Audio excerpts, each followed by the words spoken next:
Today, we've got something pretty special, a global resource that's kind of quietly changing the game in sports education. So our sources today, they shine a light on the UCSSC. That's what jumped out at us right away was their mission. It's big, providing accessible, high-quality global sport coaching training. Globally accessible, that's the key part. Exactly. A little big into one of their, they call them bygone virtual seminars. Catchy name. Yeah, this one's on Taekwondo, ancient martial art, really powerful. And it shows how they're breaking down barriers to getting this kind of expertise. So just picture this, right? You want to move forward in a sports career, maybe coaching, or maybe you're just curious about, I don't know, fencing or swimming techniques. Sure. What if you could get top-level info, maybe even certifications, all from your house? Yeah. Remotely. That's the dream for a lot of people. And here's the bit that really got us, the kicker, you might say. UCSSC offers all of this completely free. Wow. Okay. That is remarkable. Yeah, zero cost. It just blows the doors off the usual way of doing things, expensive course at travel. Absolutely. And it's not just the what, is it? The fact they offer training. It's the how and why this whole model is so impactful. Right. This goes beyond just like online courses. It feels like a real push for global knowledge sharing, taking down those economic walls, the geographical ones. They're using tech plus this dedicated network to basically create a blueprint, make expert coaching available to, well, potentially everyone. Doesn't matter where you are, how much money you have. It just shows how powerful good information can be when it's structured well and, crucially, delivered for free. Empowering people worldwide. Exactly. Other fields could really learn from this. So, okay, let's unpack the UCSSC model a bit more. It's not just like a one-time thing. No, it sounds ongoing. It is. They host weekly sport coaching seminars, weekly, designed for a global audience, getting information, getting certifications. So actual job training, potentially. Yeah, tangible, remote job training. Yeah. A way to boost your understanding, your qualifications, lots of different sports. And you do it on your own time. That flexibility is huge. Huge. And it's all about access, all the info, upcoming seminars. And this is crucial, this archive of almost 100 previous lessons. 100, that's a lot. It's huge. It's all posted, ready to go, right on their website, wafsu.org. wafsu.org. Got it. It's like this central library of sports knowledge. And WAFU itself, that stands for the World Aquatic Federation of Schools and Universities, right? That's it. Which is interesting because, you hear Aquatic Federation, you think swimming, water polo. Right, me too. But here they are hosting UCSSC, which covers things like Taekwondo, as you said. Yeah. It suggests that WAFU is more like the underlying structure, the international framework that can support way more than just water sports. It makes you wonder, doesn't it? How does an organization, maybe rooted in aquatics, manage to branch out so effectively, handle all these different sports? Good question. Must be pretty flexible. Must be. A flexible philosophy, maybe. Shared resources. Common goal of just education and athletics. Yeah, adaptability seems key. And inside that structure, that's where you find this treasure trove they call the bygone virtual seminar. Right, the archive. And it's not just a few old videos, nearly 100 lessons. Think about that depth. Coaching across loads of sports, ready whenever you are. That's genuinely impressive, a real library. And talking about value, Yeah. this is where it gets, well, amazing again. You do need to log in, okay? Which probably helps them, track who's using it, keep it organized. Sure, standard practice. But the price, that's the game changer. It's all free. Still kind of hard to believe, but okay. Free. Completely free. Yeah. This isn't just like a nice gesture. It feels strategic.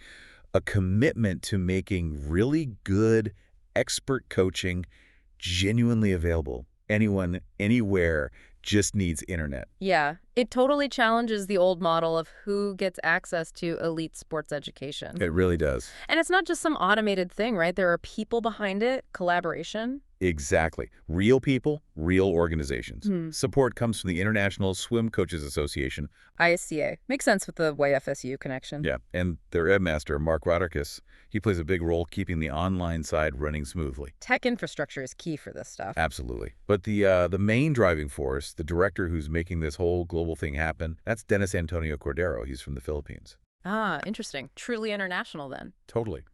His leadership, it shows this collaborative spirit, bringing different group and different people together across continents. That's vital. It really shows what you can do when people share a passion, making education democratic. And Coach Cordero's ability to pull that network together, that says a lot about how UCSSC actually works, how it succeeds. Definitely. That international backing, that personal leadership, it clearly makes a difference. Okay, so let's pivot a bit. From the big picture of UCSSC to one specific example, UCSSC Taekwondo Lesson 1. Okay, Taekwondo, let's do it. It's a great way to see the kind of depth and quality they offer in these bygone seminars. First off, the name itself, Taekwondo. What's it mean? Good question. Our source says it literally translates to the art of hand and foot fighting. Hand and foot. That says a lot right there. Doesn't it? It immediately tells you it's about using the whole body. Kicking, striking, defense, offense. It's a whole philosophy. A dynamic one. And the history. Well, the roots of that philosophy, they go way, way back. How far back are we talking? Well, the organized development, the first time we really see it structured, is thought to be around the 1st century on the Korean peninsula. Wow, 1st century, so over 2,000 years ago. Yeah, during the time of the Three Kingdoms, the Silla, Goguryeo, Baekje.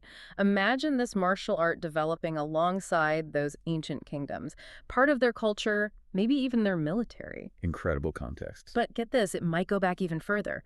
The sources estimate that some kind of primitive martial arts style, the ancestor of Taekwondo, might have been practiced as far back as 5,000 years ago. 5,000 years? Seriously? Seriously, think about what that means. It points to this really basic, primal human need for self-defense. Makes sense, especially back then. Exactly. The source says, there was no means of self-defense other than bare hands and the body for a weapon. Right. You used what you had. Precisely. But here's the insight, I think. Taekwondo wasn't just about fighting, even early on. It started weaving in discipline, mental strength, respect, alongside the physical stuff. The more than just survival. Much more. It was about mastering yourself. And that's a lesson that's carried through all those centuries. That really puts the ancient in ancient art. It covers the essentials you'd expect, basic commands crucial for discipline, focus. Respect for the process. Then basic stances, which are more than just, where your feet go. They're the foundation, right, for power, balance, energy. Okay, absolutely fundamental. Then basic strikes and punches the offense. Yeah. But also, Taekwondo blocks the defense. Balancing the two. And of course, basic kicks. Taekwondo is famous for its kicks, that dynamic leg work. Gives it that unique character. It really feels like a complete intro package. Not just moves, but understanding the why. Yeah, building that foundation. And the lesson, it clearly shows the progression, how you move through the material. That seems very methodical on UCSSC's part. Structured learning. It covers white belt forms 1 and 2, those choreographed sequences. Right, against imaginary opponents. Builds muscle memory, coordination. And they also teach self-defense techniques 1 through 5, so practical application right away. It really seems to mirror how you learn in a traditional dojang, an in-person academy. Well, it's not just throwing techniques at you. It explicitly prepares students for promotion, moving from white belt to yellow belt. And it mentions evaluation and segregation of athletes, which sounds formal, but it points to assessment, figuring out who's ready to move up. Right, like grading in a regular school. Okay, let's bring it back. What does this all mean for you, the listener? Whether you're in sports, thinking about coaching, or just curious. This Taekwondo lesson, diving into history, philosophy, the basic moves.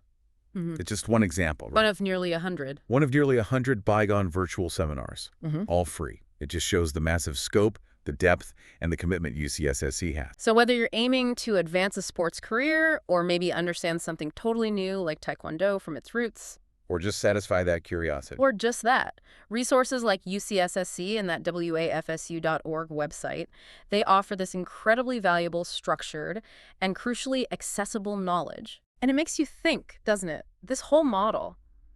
How many other fields are still locked up behind cost, behind geography? Free, expert-led resources available globally. That would be revolutionary. The UCSSC model, it gives us a glimpse of how that could work, how you can scale up and democratize specialized knowledge.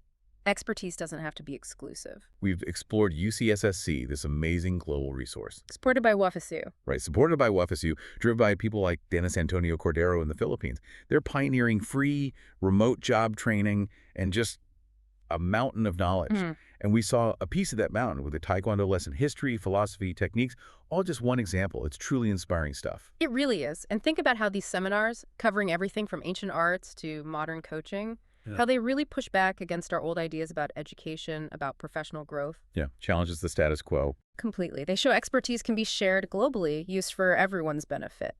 So the final thought maybe is, what other niche area, what other specialized knowledge, if it were made available, like this free, global, expert-led position, what could that revolutionize next? Hmm. Which careers, which passions could be transformed? It really could reshape how we think about learning and growing on a global scale. That's a fantastic question to ponder, and definitely an invitation for you to check out wafus.org for yourself, see what sparks your interest. Absolutely. Explore the library. It's definitely a journey worth taking.